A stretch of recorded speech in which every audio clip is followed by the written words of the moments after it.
Yeah.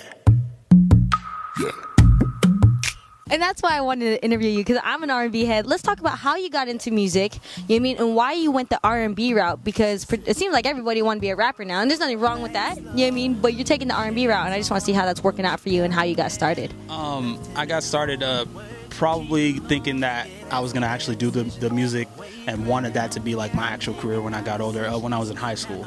I'd say about 15, 16. I was actually working at a roller skating rink. It's Rolero. Out here on Phoenix. Yeah. So a big shout out to them.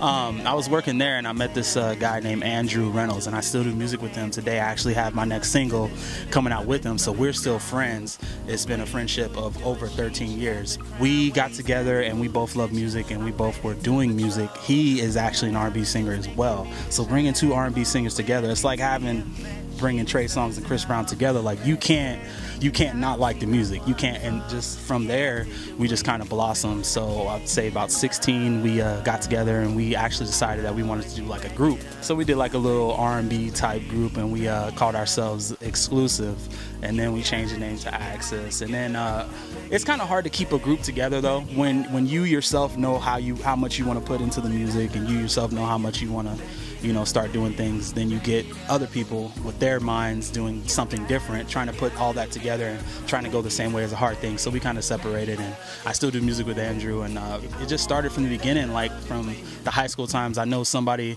knows somebody who knows somebody that has had a boy sing to them over the phone, like whether if it was Usher or whether if it was some New Kids on the Block or whether if it was some NSYNC, Backstreet Boys, whatever, Drew Hill, whatever, you know what I mean? So I mean, that's when it started, and that hearing me singing to a girl that I liked, or a girl I was talking to, and hearing her response to it kind of made me think I might have something here, So from there it just kind of blossomed, and I kind of just grew my talent, and I kind of practiced and learned. I taught myself how to sing, so I mean it just grew from there. What's your motivation? I mean, you're talking about how like you got started and stuff like that, but what makes you keep going with it? Especially us being in a city that is barely on the rise. That's why we're here, you know what I mean? But I can imagine being an artist and like feeling very lonely in the city, not finding people that are like you. So what's the motivation behind it all? My number one motivation is just the fact of how music makes everyone feel. No matter what mood you're in, you can find that song to get you through that mood. Whether if it's you're happy, you just got paid. Whether it's, you're sad, a breakup, and you're feeling all alone. Like there's something that, brings people together. There's one thing that brings everyone together, and I think that is music. Music is love, and I just want to, kind of spread that in my own way. For example, the first time that I actually got inspired is listening to Michael Jackson, Human Nature, when that came out. Man, I don't know how to explain. Yeah, man, I don't know how to explain. Like I got it tattooed on me. I got him tattooed on me and everything. Like, that's my number one music inspiration. Like people talk about what he did outside of the studio. I don't care about that.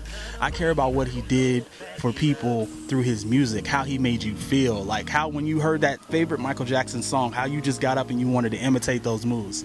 I want to emulate and imitate that. Like that's what I want to do. Like I want people to feel the same way. I want you to get those chills on your body when you hear my song. What does True Real True mean to you? True Real True is the name of my EP that I have coming out here in the fall. It's basically just a meaning of being yourself, being a better version of yourself, being that person that you are going to be regardless of who's next to you, regardless of what's around you, regardless of what society tells you need to be.